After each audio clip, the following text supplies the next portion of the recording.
শেষ পর্যন্ত কিছুই থাকে না, যেমন থাকে না ফুলের ঘ্রাণ, আতরের বোতলে বন্দি করা সুবাস, হাতের মুঠোয় ধরে রাখা কারো স্পর্শ, থাকে না পৃথিবীর বুক চিরে জন্ম নেওয়া ছোট্ট নিঃশ্বাসেরও স্থায়িত্ব। একদিন সবই ফুরিয়ে যায়, নরম আলোর নিচে শুকিয়ে যায় ফুলের ঘ্রাণ, আতর হারায় তার সুবাসের মাদকতা, স্পর্শ হয়ে পড়ে আবেগশূন্য নিথর শীতল, আর জন্ম হয়ে ওঠে কেবলই একটা পুরনো গল্পের শুরু।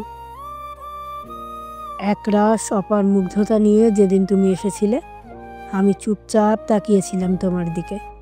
জানতাম তুমি এসেছো মানেই একদিন চলে যাবে, এবং সত্যি সত্যি চলেই গেলে।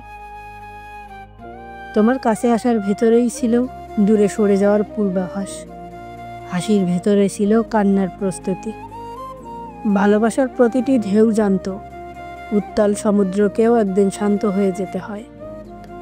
তারপর তারপর কবিতারা শব্দেরা ভেঙে গেল নিঃশব্দে, চোখের ভাষা হারিয়ে গেল না তাকানোর দৃষ্টিতে, স্পর্শের উষ্ণতা বদলে গেল অধিকারহীনতার নীরব-শীতে।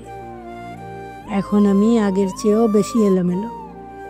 আমাদের ভালোবাসা ছিল ভোরের শিশির, অভিমানের প্রথম রোদেই যা নিমিষেই ফুরিয়ে গেল।